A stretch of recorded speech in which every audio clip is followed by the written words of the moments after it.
పరిశుద్ధ లేఖన భాగం నుండి యెషయా గ్రంథము 53వ అధ్యాయము 5వ వచనాన్ని చదువుకుందామండి. అతడు గాయపరచబడెను, మన దోషములను బట్టి నలుగగొట్టి త్రోవ తప్పిపోతిమి. మనలో ప్రతివాడును తనకిష్టమైన త్రోవను తొలిగెను. యెహోవా మన అందరి దోషమును అతని మీద మోపెను. చాలమ్మా. మనం చదువుకున్న ఈ వాక్యాన్ని మనము జాగ్రత్తగా పరిశీలించి ఆ వాక్య మర్మములను మనము తెలుసుకున్నట్లయితేనండి, యేసయ్య ఎందుకు మన కొరకు మరణించవలసి వచ్చింది అనే విషయాలు మనం చూసినట్లయితే, మరి యెషయా గ్రంథకర్త ఈ రీతిగా వ్రాసి ఉంచాడు. ఈ వాక్యాన్ని ఎప్పుడు రాశాడు అంటే, ఎన్నో వేల సంవత్సరాలకు పూర్వము ఈ వాక్యాన్ని వ్రాసి ఉంచాడు. ఈ వాక్యాన్ని వ్రాసి ఉంచేసరికి యేసయ్య పుట్టలేదండి. యేసయ్య ఈ భూమి మీద మనుష్య కుమారునిగా జన్మించలేదు. యేసయ్య పుట్టకముందే యేసయ్య పుడతాడని చెప్పి ఆయన మరి మన కొరకు ఆయన సిలువలో బలి అయిపోతాడని చెప్పి వ్రాసి ఉంచారు. ఎందుకు బలి అయిపోతాడు అని చెప్పి చూసినట్లయితే, మన దోషములను బట్టి.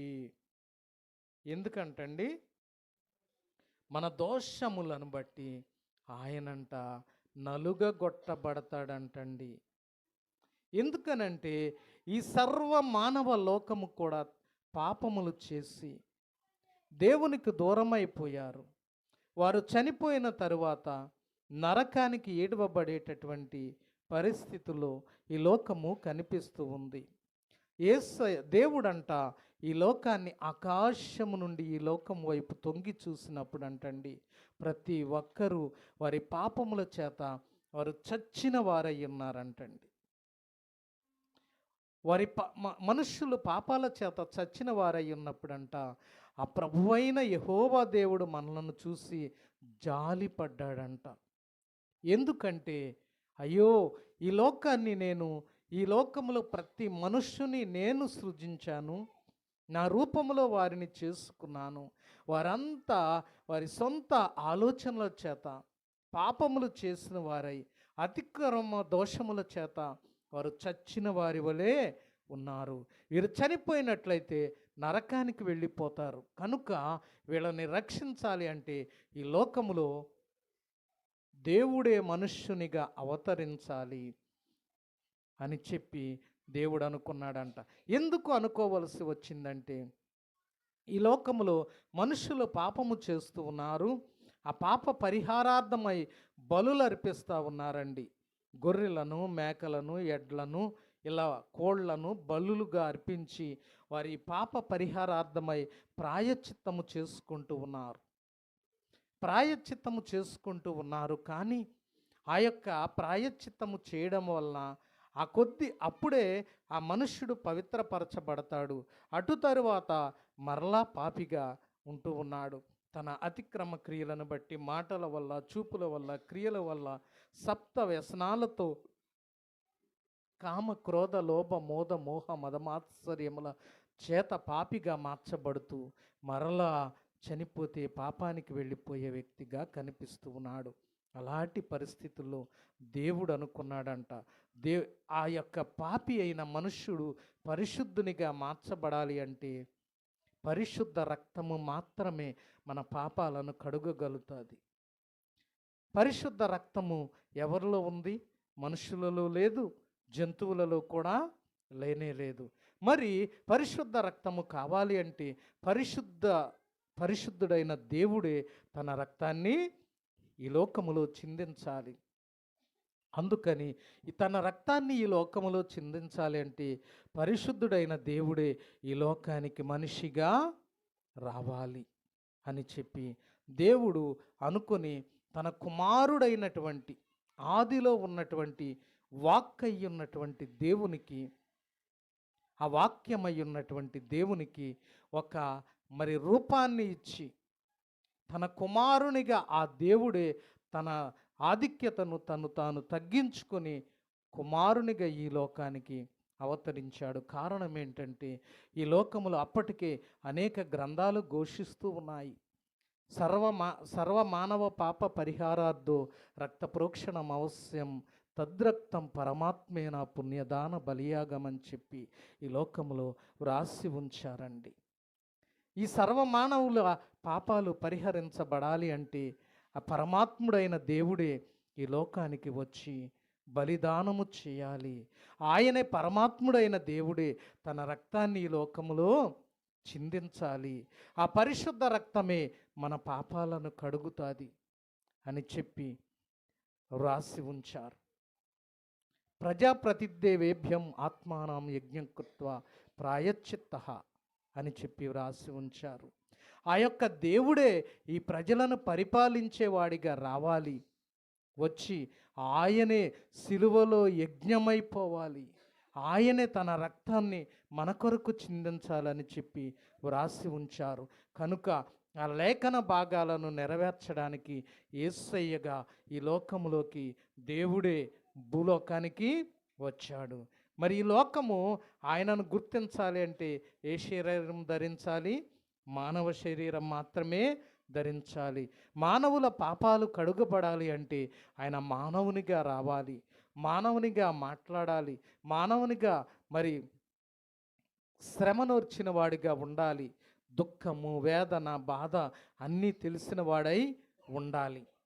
అందుకని ప్రభువైన యెహోవా దేవుడే తనను తాను తగ్గించుకుని తన కుమారునిగా ఈ లోకానికి, దేవుడే తన కుమారుడైన యేసుక్రీస్తుని లోకానికి మరి పంపించాడన్నమాట. యేసుక్రీస్తు మరి అంత క్రితం ఎలా ఉన్నాడు అంటే వాక్యమై ఉన్నాడు. ఎలాగున్నాడు యేసు ప్రభు? ఆయన వాక్యమై ఉన్న దేవుడు, ఆదిలో వాక్ రూపములో ఉన్నటువంటి దేవుడు ఆయననే కుమారుడైనటువంటి యేసుక్రీస్తుగా ఈ భూలోకానికి పంపించాడండి. పంపించినప్పుడండి ఈ భూలోకానికి వచ్చి ఆయన 33.5 సంవత్సరాలు ఈ లోకములో జీవించాడు, మానవునిగా జీవించాడు. ఆకలి కొన్నాడు, దాహము కొన్నాడు, వేదన పడ్డాడు, బాధలు అనుభవించాడు. మానవుని జీవితం ఎలా ఉంటుందో యేసు ప్రభువుకి తెలుసు. అందుకని ఆయన మానవ శరీరాన్ని ధరించుకొని దేవుడే మానవ రూపిగా ఈ లోకములో అవతరించాడు. అయితే ఆయన మానవుడు కాదు, మానవుడు కానే కాదు. మరెవరు యేసుక్రీస్తు? ఆయన దేవుడే, ఆయన దేవుడు అన్నమాట. దేవుడైనటువంటి యేసుక్రీస్తే మానవునికి లోకంలో అవతరించాడు. అందుకు గాను ఆయన మానవునిలా బాధపడ్డాడన్నమాట. మానవ శరీరము కాబట్టి మానవునిలాగా బాధపడ్డాడు. ఆయన గురించి యెషయా ప్రవక్త ఎన్నో వేల సంవత్సరాల క్రితం రాసి ఉంచాడు. ఏమని రాసి ఉంచాడు? మనం చదువుకున్నాం కదా. మన దోషములను బట్టి నలుగగొట్టబడెను, మన సమాధానార్థమైన శిక్ష అతని మీద పడెను, అతడు పొందిన దెబ్బల చేత మనకు స్వస్థత కలిగెను. చూసారా? యేసు ప్రభు అండి ఎందుకు చనిపోవలసి వచ్చింది? దేవుడైనటువంటి యేసుక్రీస్తు ఎందుకు చనిపోయాడు అంటే ఆయన ఈ లోకంలో సిలువలో మొదట మన పాపాలు పరిహరించడానికి యేసు ప్రభు సిలువలో చనిపోవాలి. ఆ పాపాలను పరిహరించాలంటే ఏం చేయాలి? ఆయన రక్తము చిందించబడాలి. ఎలాంటి రక్తం అది? పరిశుద్ధ రక్తము, పాపరహితమైన రక్తము, పరిశుద్ధ రక్తము. ఆ పరిశుద్ధ రక్తమే మన పాపాలను కడిగి మనల్ని పరిశుద్ధపరచబడాలి.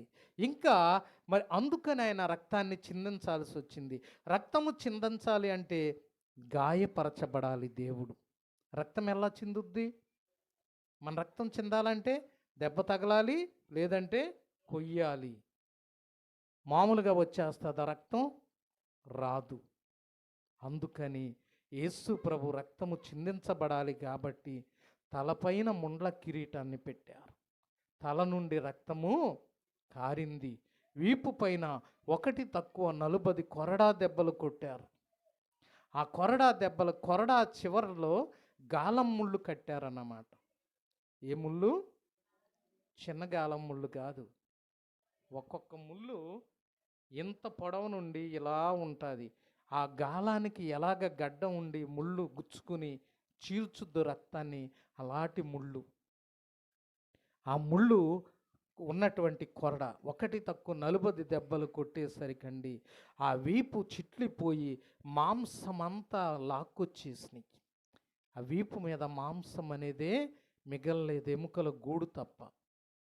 తల నుండి, తలలో ముళ్ళ కిరీటాన్ని కొట్టినప్పుడు, ముళ్ళ కిరీటం అంటే అవి ముళ్ళు కాదు, ఇనప తీగలు ముళ్ళులా చేసి ఫెన్సింగ్ వేస్తాం కదా, అలాంటి తీగలు ముళ్ళలాగా చుట్టి తలలు దించారన్నమాట. తల నుండి రక్తము కారింది. చేతులలో కాళ్లలో మేకులు కొట్టారు. పంచగాయాలు పొందాడు మన కొరకు. ఎన్ని గాయాలు? పంచగాయాలు. 5 గాయాలు పొందాడన్నమాట. డొక్కలో బళ్ళెముతో పొడిచారు, వీపు పైన కొరడాలతో కొట్టారు, తిరిగి కాళ్ళలో మేకులు కొట్టారు, చేతుల్లో మేకులు కొట్టారు. ఇంకెక్కడ కొట్టంది యేసు ప్రభుని? ఉందా చోటు? గడ్డం పట్టుకుని పిరికారు, ఉమ్ము వేశారు. ఈ రీతిగా యేసు ప్రభుని శరీరం అంతా కూడా నలుగగొట్టారండి. ఎక్కడ దెబ్బ తగలం చోటే లేదు, చంపల మీద కొట్టారు యేసు ప్రభుని. ఎందుకు కొట్టబడ్డాడు? అయినా మన కొరకు యేసయ్య ఓర్చుకున్నాడు ఈ గాయాలన్నీ. ఎందుకు ఓర్చుకున్నాడంటే, యేసయ్య ఎందుకు ఓర్చుకున్నాడమ్మా? అతడు పొందిన దెబ్బల చేత మనకు స్వస్థత. హల్లెలూయా. ఎందుకు యేసయ్య ఇన్ని బాధలు భరించాడో తెలుసా? నిన్ను స్వస్థపరచాలని, నిన్ను బాగు చేయాలని, నిన్ను ముట్టి స్వస్థపరచాలని. ఎన్నో మార్లు మన పాపముల చేత మనకు రోగాలు వస్తూ ఉన్నాయి. జబ్బులు ఎందుకు వస్తాయి తెలుసా? మనము చేసే పాపాల వల్ల జబ్బులు వస్తాయి. మనం చేసే అతిక్రమాల వల్ల మనకు జబ్బులు వస్తాయి. ఉదాహరణకి నేను చెప్తున్నాను. యేసు ప్రభు అన్నాడు, ఒక వ్యక్తికి ఒక భార్య మాత్రమే, ఒక స్త్రీకి ఒక పురుషుడు మాత్రమే. వారు మాత్రమే నిబద్ధులుగా ఉండాలి. ఆ భార్యతోనే ఉండాలి భర్త. కానీ వేరుగా ఆ వ్యక్తి పోయినప్పుడు ఎయిడ్స్ వస్తుంది. ఏమొస్తుంది? ఎన్ని రోగాలు వస్తాయి తెలుసా? మూల వ్యాధులు అంటారు వాటిని. ఏం వ్యాధులు? ఎన్నో జబ్బులు వస్తున్నాయి. కారణం ఏంటి? మనము చేసే పాపాలను బట్టి ఆ జబ్బులు వచ్చేది. పాపాలను బట్టి ఆ జబ్బులు వచ్చేది. కనుక నీవు చేసిన పాపముల కొరకు ఆయన ఏమైనాడు? గాయపరచబడ్డాడు అన్నమాట. నీ పాపాలు పరిహరించబడాలి అంటే యేసయ్య గనుక గాయపరచబడిపోతే నీకు స్వస్థత లేనే లేదు. అందుకు నీకోసం దెబ్బలు కొట్టించుకున్నాడు ఆయన, నిన్ను స్వస్థపరచాలని, నిన్ను బాగు చేయాలని. ఎవరి కోసం అమ్మ యేసయ్య సిలువెక్కింది? ఆయన దేవుడు. ఆయన దేవుడు అండి. పరలోక సౌదాన్ని విడిచి భూలోకానికి వచ్చాడు. పరలోకంలో ఎలా ఉన్నాడు ఆయన? 24 పెద్దల చేత, పరిశుద్ధ దూతల సమూహము చేత ఆ సింహాసన ఆసీనుడై సైన్యములకు అధిపతి యెహోవా పరిశుద్ధుడు, పరిశుద్ధుడు, పరిశుద్ధుడని నిత్యము ప్రతిగానములు చేయబడుచు పొగడబడుచున్న దేవుడే నీకోసము నీ పాపాలు క్షమించాలని, నిన్ను బాగు చేయాలని ఈ లోకములో మనుష్యునిగా అవతరించి నీ కొరకు గాయపరచబడ్డాడు. యెషయా ముందే రాసుంచాడు, యేసు ప్రభువే గనుక ఈ లోకానికి వచ్చి దెబ్బలు కొట్టించుకోకపోతే, అతడు గాయపరచబడపోతే మన రోగాలు బాగయ్యేవి కాదు. మన రోగాలకు మందేంటి? మన రోగాలకు మందేంటి? యేసయ్య పొందిన దెబ్బలు. యేసయ్య పొందిన దెబ్బలు నీ కోసము, నా కోసము, నిన్ను నన్ను బాగు చేయాలని చెప్పి ఆయన ఆ కల్వరి సిలువలో భారమైనటువంటి సిలువను మోసి గాయపరచబడ్డాడండి. ఆ సిలువ మోయకముందే దెబ్బలు పొందాడు. దెబ్బలు పొందిన తర్వాత ఏం చేశాడో తెలుసా? యేసు ప్రభు సిలువను మోసాడండి. సిలువను ఎందుకు మోసాడో తెలుసా? సిలువ ఎందుకు మోయాల్సి వచ్చిందో తెలుసా? యోహాను సువార్త 9వ అధ్యాయము, యోహాను సువార్త 9వ అధ్యాయము 6వ వచనం. దెబ్బలు ఎందుకు పొందాడో తెలిసింది కదా? దెబ్బలు ఎందుకు కొట్టించుకున్నాడు? మన రోగాలను బాగు చేయడానికి. ఆయన పొందిన దెబ్బల చేతే మన జబ్బులు తగ్గుతూ ఉన్నాయి. లేకపోతే నీవు ఆ జబ్బుతోనే చచ్చిపోయేదానివి. నీకు వచ్చిన ఆ జబ్బుతోనే చచ్చిపోయేవాడివి. కారణం ఏంటంటే నీవు అలా మరణించకూడదని ఆ వ్యాధులతో నీ కొరకైనా గాయపరచబడ్డాడు, దెబ్బలు పొందాడు. మరి సిలువ ఎందుకు మోసాడో తెలుసా? చూడండి, 6వ వచనం చదవండి. 9:6 యెషయా గ్రంథం. యెషయా గ్రంథము 9వ అధ్యాయము 6వ వచనము. యెషయా గ్రంథము 9వ అధ్యాయము 6వ వచనము చూసినట్లయితే, ఏలయనగా మనకు శిశువు పుట్టెను, మనకు కుమారుడు అనుగ్రహింపబడెను, ఆయన భుజముల మీద రాజ్యభారముండును. ఆశ్చర్యకరుడు, ఆలోచనకర్త, బలవంతుడైన దేవుడు, నిత్యుడగు తండ్రి, సమాధానకర్తయగు అధిపతి అని ఆయనకు పేరు. చూసారా? యేసయ్య పుట్టినప్పుడే పుడతాడని చెప్పి పుట్టగానే ఆయన భుజాల మీద ఏముంటుందంట? రాజ్యభారము. రాజ్యభారము ఏంటండి రాజ్యము? ఈ యొక్క రాజ్యము ఈ దేశమంతటా, ఈ ప్రపంచమంతటా కూడా ఆయన రాజ్యంగా చేసుకోవాలని భారం కలిగి ఆయన వచ్చాడు. ఈ ప్రపంచమంతా కూడా రక్షింపబడాలని ఆయన వచ్చాడు. ఆయన భారం అదే. ఈ ప్రపంచమంతా పాపములో కూరుకుపోయారు, చీకటిలో జీవిస్తూ ఉన్నారు. అసతోమ సద్గమయ, సమతోమ తమసోమ జ్యోతిర్గమయ, మృత్యోర్మ అమృతంగమయ అని చెప్పి ఏడుస్తూ ఉన్నారు. అయ్యా, అసత్యములో నుండి సత్యములోకి నన్ను నడిపించే దేవా, ఈ భూలోకానికి రాంచి అడిగారు. తమసోమ జ్యోతిర్గమయ, చీకటిలో నుండి వెలుగులోకి నన్ను నడిపించయ్యా. మృత్యోర్మ అమృతంగమయ, అయ్యా నేను మృత్యువు కోరల్లో ఉన్నాను, ఆ పరలోక రాజ్యానికి నన్ను తీసుకొని వెళ్ళు అని చెప్పి ప్రార్థన చేస్తూ ఉన్నారు ప్రజలు. అందుకని ఆయన ఈ లోకానికి ఒక సామాన్యమైన మానవునిగా పుట్టాడు. ఆ పుట్టటమే ఈ లోక రాజ్య భారం ఆయన భుజాల మీద వేసుకుని పుట్టాడంట. తండ్రితో నిబంధన చేశాడు. ప్రభువా, తండ్రి, దేవా, ఈ లోకమంతటినీ నేను రక్షించడానికి భూలోకానికి వెళ్తున్నానని చెప్పి భూలోకానికి వచ్చాడు. ఆయన భారం ఏంటి? ఈ రాజ్య భారం అంతా కూడా ఆయన భుజాల మీద మోస్తానని ఒప్పుకుని ఈ లోకంలో పుట్టాడు. ఒక శిశువుగా పుట్టాడు. కనుక ఈ లోకమంతా రక్షింపబడాలి అంటే ఏం చేయాలి? ఇప్పుడు ఈ రాజ్య భారము ఆ సిలువ రూపములో మోసాడు యేసు ప్రభు భుజాల మీద. ఆయన భుజాల మీద ఆ సిలువను మోయటానికి కారణం ఏంటో తెలుసా? ఈ రాజ్య భారం. అది ఏంటి రాజ్య భారం? ఈ లోక ప్రజలంతా కూడా పాపాల చేత సచ్చిన వారై ఉన్నారు. కనుక మన పాపాలను ఆయన సిలువ రూపములో మోసాడండి. ఎవరి పాపాన్ని వాళ్ళే మోస్తూ ఉన్నారు యేసు ప్రభు రాకముందు.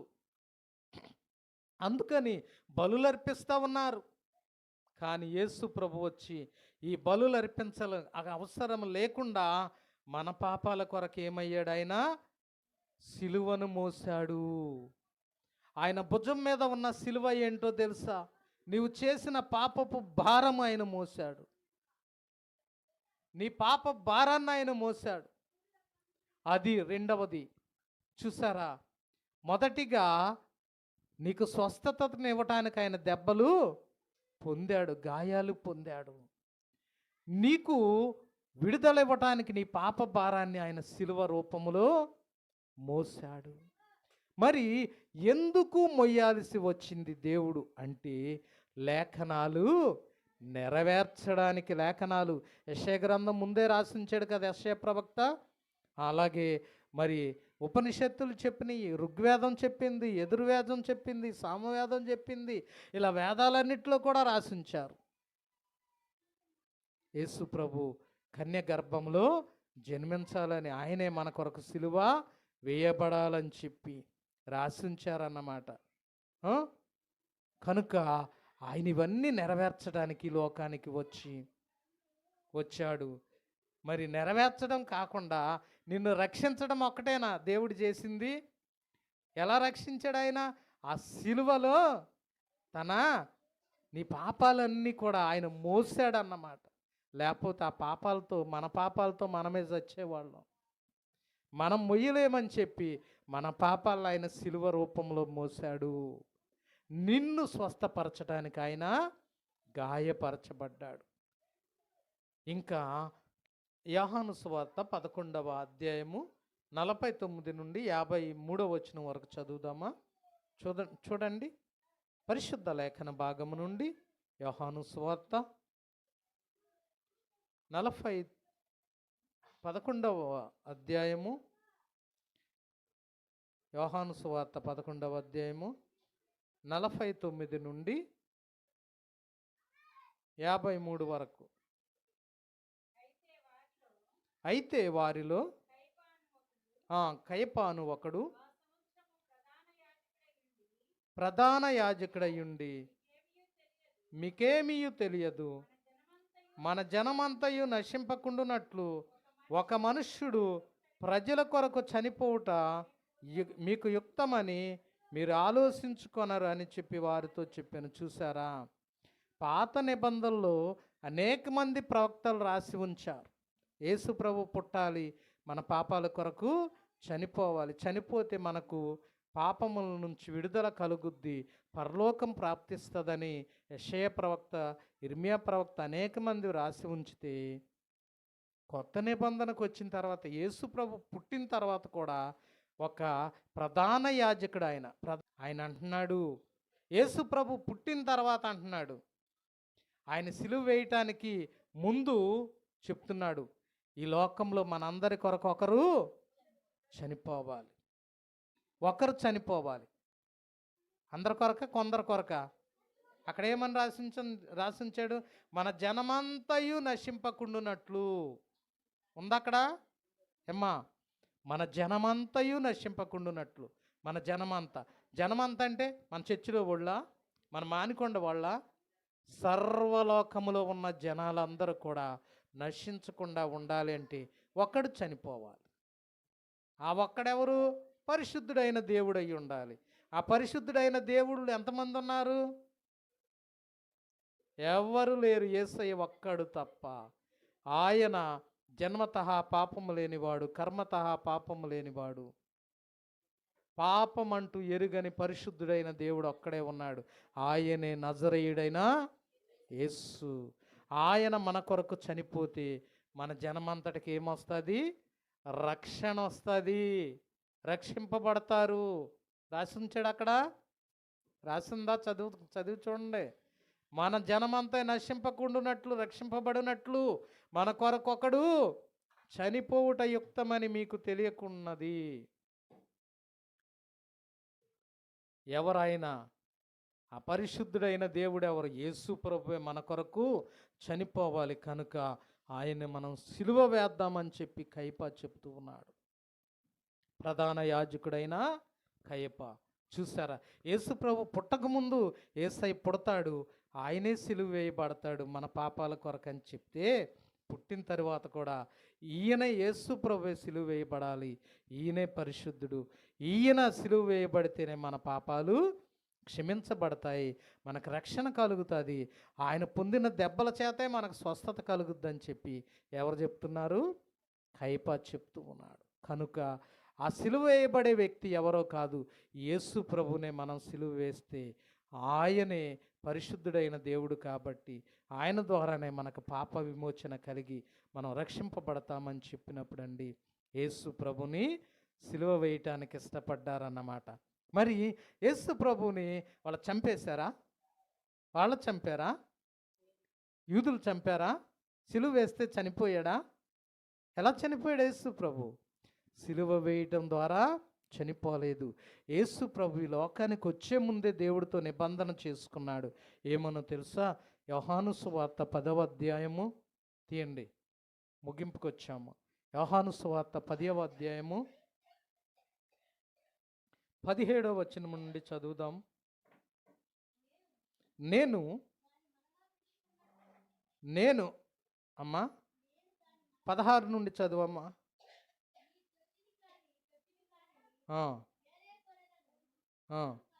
వేరే గొర్రెలు నాకు కలవు, వాటిని కూడా నేను తోడుకొని రావలెను, అవి నా స్వరము వినును. అప్పుడు మంద ఒక్కటియు గొర్రెల కాపరి ఒక్కడును అగును.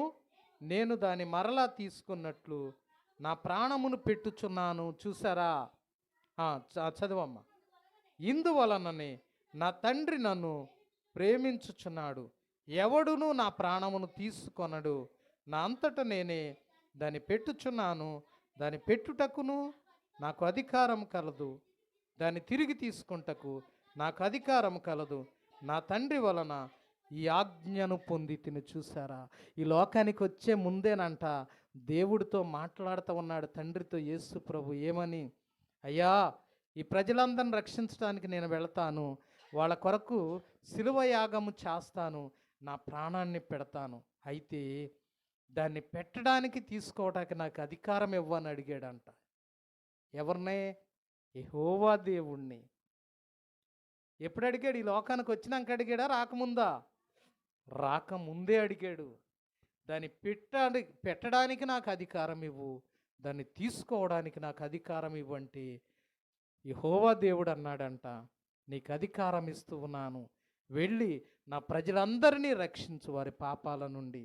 పరిశుద్ధునిగా జన్మించి పరిశుద్ధునిగా జీవించి నీ పరిశుద్ధ రక్తాన్ని చిందించి ఈ ప్రజలందరినీ నా కొరకు సంపాదించు అని చెప్పి యేసయ్య యేసు ప్రభుని లోకానికి పంపాడు. ఆయన వచ్చేటప్పుడే ఆ ఆజ్ఞ తీసుకుని వచ్చాడు ఈ లోకానికి. ప్రాణం పెట్టే అధికారం ఆయనకుంది, తీసుకునే అధికారం కూడా ఆయనకుంది. ఇందాక అమ్మగారు చెప్పారు కదా 7 ఆజ్ఞల్లో, తండ్రి నా ఆత్మ నీకు ముందే అధికారం తీసుకుని వచ్చాడు కాబట్టి ఇప్పుడు ఆయనే పెడుతున్నాడు ప్రాణం. తండ్రి నా ఆత్మ నీ చేతికి పెట్టాడా? ఆ అధికారం ఆయనకుంది. మరలా చనిపోయాడు, మా రీతిగా మన కొరకు చనిపోయి 3వ దినాన తిరిగి తీసుకునే అధికారం ఆయనకుంది కాబట్టి ఆయన ప్రాణాన్ని ఆయన తిరిగి తీసుకొని మన కొరకు పునరుద్ధానుడై లేచిన దినమే ఈస్టర్ పండుగ. ఆయన్నెవరు చంపలేరు. కారణం ఏంటంటే ఆయన దేవుడు, ఆయన మనుష్యుడు కాదండి. చంపడానికి ఒక మనిషిని అయితే చంపుతాము కానీ దేవుణ్ణి చంపటం ఎవరి వల్ల కాదు. అందుకని మరి నేను ప్రాణం పెట్టాలి, నన్ను ప్రాణం పెట్టి రక్షించమని చెప్తున్నావు దేవా, సరే నేను ప్రాణం పెట్టాలి అంటే మరి పెట్టే అధికారం నాకు ఇవ్వు. నేను దేవుణ్ణి కదా, మనిషిని కాదు కదా. మనిషి అయితే కొడితే చనిపోతాడు. మరి నేను దేవుణ్ణే మానవ రూపంలో నేను ఈ లోకానికి వెళ్తున్నా, దైవ మానవునిగా భూలోకంలో అవతరిస్తూ ఉన్నాను. కాబట్టి దేవుడు నాకు చావు లేదు కదా, కనుక ఆ ప్రాణం పెట్టే అధికారం నాకు ఇవ్వు. వాళ్ళ సిలువ వేసినప్పుడు చనిపోయే అధికారం నాకు ఇవ్వు అని చెప్పాడంట.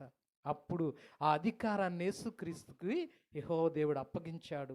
అప్పగించినప్పుడు యేసయ్య లోకానికి వచ్చి ఆ అధికారాన్ని ఎప్పుడు ఉపయోగించుకున్నాడంటే, యేసయ్య ఇచ్చిన అధికారాన్ని సిలువలో సమాప్తమైందని అన్నీ పూర్తి చేసిన తర్వాత నా ఆత్మ నీకు అప్పగిస్తూ ఉన్నానని చెప్పి ఆయన పొందిన అధికారాన్ని ఉపయోగించుకుని ఆయన చెప్పే వరకు ఆ ఆత్మ వెళ్ళలేదు. ఆయన చెప్పకపోతే వెళ్ళదు.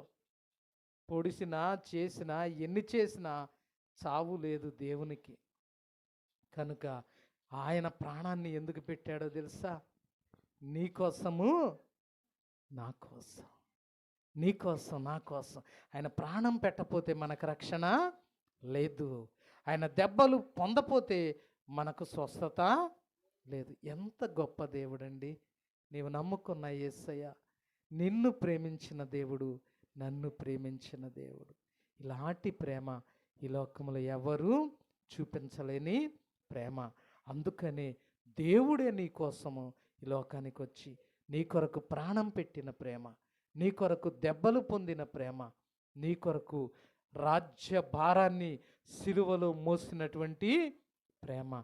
ఆ ప్రేమను మనము చూస్తూ ఉన్నాము, ఆ ప్రేమను మనం అనుభవిస్తూ ఉన్నాము. ఆ ప్రేమని దినాన తిరిగి జ్ఞాపకం చేసుకుంటూ ఉన్నామండి. యేసయ్యను ఎవరు చంపలేరు. తనంతట తన ప్రాణాన్ని దేవునికి అప్పగించాడు.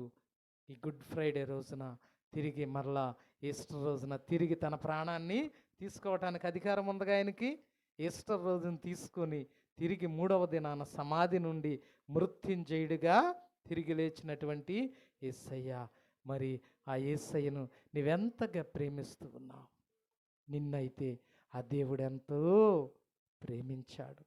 నీ కొరకు ప్రాణం పెట్టిన ప్రేమ, నీ కొరకు గాయపరచబడిన ప్రేమ, నీ కొరకు శ్రమలొందిన ప్రేమ, నీ కొరకు సిలువ భారాన్ని భరించిన ప్రేమ, నీ కొరకు ఆ మేకులు పంచగాయాలు పొందిన ప్రేమ. ఇలాంటి ప్రేమను స్మరించుకుందాం.